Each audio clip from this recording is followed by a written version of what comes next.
Donc, l'été 72 s'est terminé, on est rentré ici, et à Paris, et là, nous avons appris par Gelongma Sister Palmo que Karmapa souhaitait très fort venir en Occident. Mais le grand problème, c'est que personne ne lui envoyait de lettre d'invitation. Pourquoi? Parce que cette lettre supposait que l'on s'engage pour le rapatriement des invités. C'était une grosse responsabilité, et pour les hospitalisations éventuelles. Donc, on a reçu un jour une lettre de Gelongma Sister Palmo nous demandant, mais vraiment nous suppliant, d'envoyer une lettre d'invitation à Karmapa avec tout son entourage, en fait, tous ceux qui viendraient avec lui. Bon. Tous les deux, on s'est regardés, Étienne et moi, et on a dit, bon, qu'est-ce qu'on risque avec Karmapa? On risque rien, il ne faut pas y arriver, qu'est-ce qui va arriver? Rien. Donc, on a envoyé la lettre d'invitation pour la France. Et ensuite, donc, la première fois, je crois que Karmapa, il est venu en Angleterre, à ce moment-là, nous sommes allés le voir. Il était chez Lama Chime Rinpoche, et là, il nous a accueillis vraiment très gentiment, et là, on l'a invité à venir au Kotona, parce qu'un de nos amis américains qui avait séjourné ici a dit, bah, puisque vous avez envoyé la lettre, vous devez l'inviter, vous devez l'inviter. Nous, on n'osait pas inviter Karmapa, on était trop intimidés. Enfin, inviter dans une maison de laïque un tel haut dignitaire, ça nous paraissait incongru. Bon, alors donc, on a invité Karmapa, et il y avait... Donc, nous avons demandé également à Karmapa, à ce moment-là, qu'est-ce qu'il faut faire? Je crois que vous allez donner une conférence et une cérémonie de la coiffe noire en France. À combien de personnes estimez-vous qu'est-ce qu'il faut faire, le public? Alors, il a ri, et il a dit, oh, ben, les Occidentaux, ils sont lents quand ils passent devant les trônes des lamas, alors ça va faire tant d'heures. Je ne sais pas ce qu'il avait dit, ça va faire 2 heures. Donc, il avait estimé à peu près, on avait fait un calcul, qu'il fallait louer une salle assez conséquente. Alors là, la salle, elle a été louée par Denis Esric, qui est devenu ensuite lama, lama Denis. Et donc le Sheraton a été loué à ce moment-là. Alors là, il y a eu une foule, une affluence absolument extraordinaire, à tel point qu'il a fallu faire 2 cérémonies. La première cérémonie donc était convenue, mais pour la deuxième cérémonie, il a fallu relouer la salle pendant l'urgence. Pour le soirée. Et comme il n'y avait personne, j'ai dû sortir mon carnet de chèques et louer la deuxième salle, parce qu'autrement, ils renvoyaient les gens et il n'y aurait pas eu de deuxième cérémonie. Et les gens du Sheraton étaient extrêmement nerveux, ils étaient à cause de la sécurité. Voilà. Donc là, c'est très étonnant que maintenant, j'ai appris que plusieurs personnes ont rencontré Karmapa au Sheraton. Oui, on dit. C'est là qu'on l'a rencontré pour la première fois. Non, alors d'abord, il est allé à Rome. Et à Rome, il a rencontré le pape. Et ensuite, il est venu à Lyon. Il a atterri à Lyon. Et c'est Étienne qui est allé le chercher à Lyon. En voiture. En voiture. Et pendant ce temps, tous les moines qui étaient là avaient préparé les signes auspicieux avec de la farine sur le chemin. Oui, sur le chemin. Et le temple avait été décoré par les moines, par les lamas. Et alors donc, Étienne est allé chercher le Karmapa à l'aéroport de Lyon. Il a dit aux journalistes que c'était une visite privée et qu'il a semé les journalistes. c'était un peu facile, connaissait bien les petites routes. Et Karmapa est arrivé ici, au son des trompettes, au son des galings. Enfin, c'était absolument extraordinaire. Hein. Vraiment, l'arrivée de Karmapa ici, c'était fabuleux. Et donc, Karmapa est arrivé ici, avec Akong Rinpoche, avec Lama Jimela, et les autres lamas, donc, et moines, Zepenla, naturellement, qui prenait soin de la coiffe. Et Karmapa est arrivé, mais il y avait plein d'oiseaux, parce que les gens offraient des oiseaux à Karmapa. Il aimait beaucoup les oiseaux, il avait d'ailleurs une volière à Romtek. Alors, Jimela est arrivé avec les oiseaux, et il a fallu mettre les oiseaux dans une petite pièce qui est là dans la maison, et Jimela dormait avec les oiseaux, il y avait des volières partout, c'était absolument extraordinaire. Et donc, Karmapa est resté 3 jours ici. Il y avait du monde partout. On est allé à Lyon. Tout le monde dormait, il y avait, je ne sais pas où les gens dormaient, mais il y avait partout, même dans la salle de bain, tout le monde. C'était ahurissant. Alors donc, on était ici avec Karmapa. Tout le monde était tellement heureux de le voir. C'était comme une famille, hein, ici, c'était vraiment merveilleux. Et alors, je me souviens qu'il y avait un petit oiseau qui était mort, alors on l'a apporté à Karmapa pour le bénir, puis le petit oiseau s'est redressé, il commence à m'a dit pendant un certain temps. Oui, c'était le pouvoir de Karmapa. Et on était heureux, vraiment très, très heureux d'être tous ensemble. Et puis, coup de téléphone d'un couple de Tibétains de Lyon. Et ce couple de Tibétains avait la charge de plusieurs jeunes Tibétains qui avaient été invités par le général de Gaulle. Une douzaine, je crois. Une douzaine, je sais pas. Et ce couple jouait le rôle de parents. Donc il y avait une maison, un endroit où ces Tibétains étaient éduqués, et donc il y avait ce couple de Tibétains. Et ils nous téléphonent et nous disent qu'ils voulaient inviter Karmapa. Et ils disent pour réciter Mani. Bon, très bien, Karmapa. On avait 2 voitures à l'époque. Oui, il y avait une belle voiture qui avait été, par l'intermédiaire de son frère, Citroën, avait prêté une voiture, gratuitement, une voiture. Alors donc, on part avec les 2 voitures, et on arrive donc à Lyon. La première chose que fait Karmapa, parce qu'il faut quand même s'imaginer la prestance de Karmapa. C'était une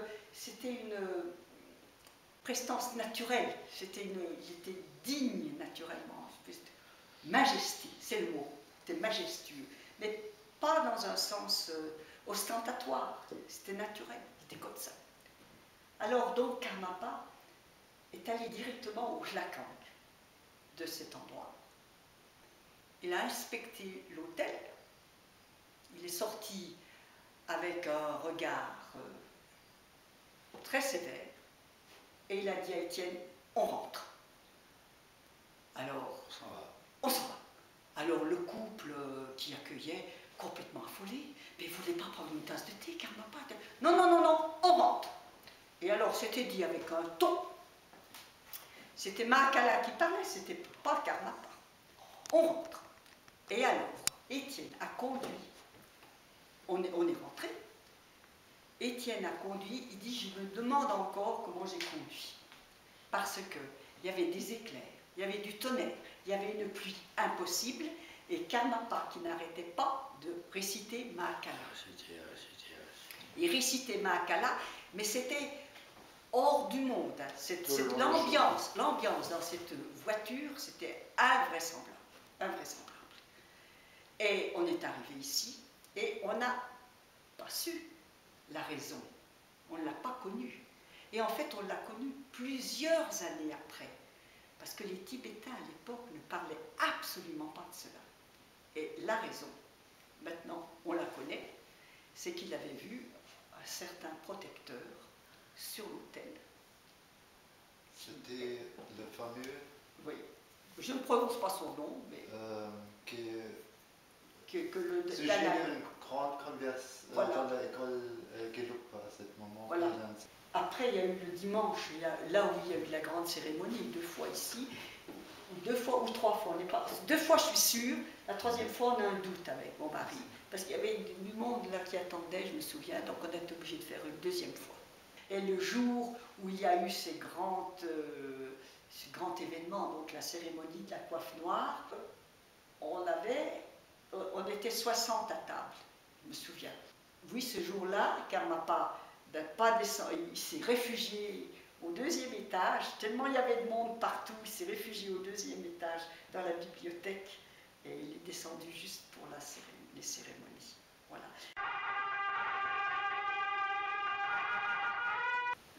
C'est le lendemain, je crois, ou 2 jours après, que M. Benson a téléphoné en disant comment vous avez Karmapa chez vous? Est-ce qu'on peut venir? Oh, je dis vous pouvez venir, mais alors on pourra vous offrir simplement une chaise, mais c'est plein partout. Donc M. Benson est arrivé avec son épouse et ses 3 petites filles, et il s'est entretenu avec Karmapa. Il est resté longtemps, il est resté peut-être 1 heure, plus d'1 heure dans sa chambre. Et il y a au moins 2 heures, et Akong Rinpoche qui était à la porte, et nous aussi. Et Akong Rinpoche disait, mais qu'est-ce qu'ils fabriquent, mais qu'est-ce qu'ils font, mais qu'est-ce qu'ils racontent et tout. En fait, Karmapa, M. Benson venait parler à Karmapa de la Dordogne et de tous ses projets. Donc, dimanche, le lundi, au lieu de rester ici encore, il est parti le lundi matin en Dordogne. Je crois qu'il y avait Akong Rinpoche et Jimena. 3 personnes ont pris l'avion taxi. C'est M. Benson qui les a accueillis donc à l'aéroport de Brive.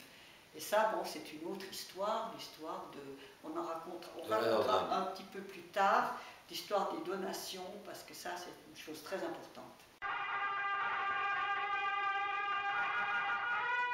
Et de Dordogne, il est allé à Aix-en-Provence pour accomplir la cérémonie de la coiffe noire. Et ensuite, il est remonté par Montchardon. Et nous ne sommes pas allés à Montchardon, nous sommes restés au pied de Montchardon, en bas. Pourquoi? Parce qu'à cause des oiseaux, il y avait tellement de virages qu'on nous a dit ne montez pas avec les oiseaux là-haut, c'est pas possible. Donc on est resté, il y a une voiture qui est montée. Donc Dr Schnitzler, Jean-Pierre Schnitzler, a accueilli Karmapa et a offert la maison là-haut. Et c'est ainsi que la Madame Zhang est venue. Et nous avons attendu donc Karmapa au pied, donc à Versailles-Marcelin par là. Et ensuite on est allé à Genève. Et à Genève, il y a eu encore toute une petite péripétie assez inattendue. C'est personnel, mais je ne sais pas s'il faut la dire. Vous la couperez si ça ne vous intéresse pas. C'est qu'il fallait passer la frontière avec les oiseaux. Et si les oiseaux avaient été mis en quarantaine, ça posait un gros problème au point de vue sanitaire avec les Suisses. Donc il fallait trouver des petites routes. Alors comme je connais un petit peu la Haute-Savoie, puisque je suis originaire de ce coin-là, j'avais décidé de passer par Saint-Julien-en-Genevois. Et à Saint-Julien-en-Genevois, on s'est arrêté. Karmapa est sorti pour se dégourdir les jambes, il a regardé le magasin, il a tout de suite regardé les bagages, etc. Et tout d'un coup, je le vois traverser là. Et je cours après et je dis, mais Karmapa, c'est mon frère qui a ce magasin, c'est mon frère. Et c'est vrai, j'ai un frère qui était horloger et qui avait ce magasin. Il rentre, et il dit, your brother, bon, il rentre. Et mon frère était jeune marié à l'époque, sa femme attendait un bébé. Quand ils ont vu débarquer Karmapa, puis moi qui étais à côté, ils n'ont rien compris, ils se sont dit, mais ils hallucinaient, enfin ils se disent, pas possible. Qu'est-ce que ma sœur vient faire là avec ce monsieur étranger? Alors j'ai expliqué à Karmapa que mon frère était horloger. Alors Karmapa a enlevé sa montre, il l'a donné à Robert, qui est le nom de mon frère, et il m'a dit, vous réparerez cette montre, et demain, vous me l'apporterez à l'hôtel du Rhône, à l'occasion de la cérémonie de la coiffe noire, à laquelle je vous convie d'assister. À Genève. À Genève. Bon, alors donc mon frère était complètement ahuri, abasourdi, il faut bien le dire. Et puis nous sommes passés, comme on sait, on est passé un bon moment, et les oiseaux sont passés, on est allé à Genève. Voilà. À Genève, on a été accueillis du côté de Florissant dans un grand chalet. Et puis, il y a eu la cérémonie de la coiffe noire à l'hôtel du Rhône. Mon frère a apporté la montre. Il avait travaillé une bonne partie de la nuit parce qu'il n'avait pas le temps matériel d'aller acheter une petite roue pour mettre dans la montre, et il a dû ciseler lui-même une partie de la nuit, la petite montre, la petite roue. Voilà, voilà pour l'histoire de mon frère. Donc après, à Genève, il y a eu donc la cérémonie de la coiffe noire, puis Karmapa a pris donc l'avion avec les oiseaux. Et il nous a dit à ce moment-là, je vous laisse mes deux fils de cœur, Heart Sons, je vous les laisse, c'était Lama Jimela et Lama Tenzin, j'espère que je ne me trompe pas de nom, enfin qui s'occupent d'un grand monastère près de Woodstock. Et alors donc, je me souviendrai toujours de Lama Jimela, qui était tout jeune, qui pleurait, qui se sentait un peu accablé par une telle responsabilité. Il était vraiment touchant de sincérité. Vraiment, je suis très touchée quand je pense à lui à ce moment-là, parce que c'était pour lui vraiment une aventure, et c'était une aventure. Et Karmapa nous a dit, je vous enverrai mon meilleur maître de méditation, Lama Gyen.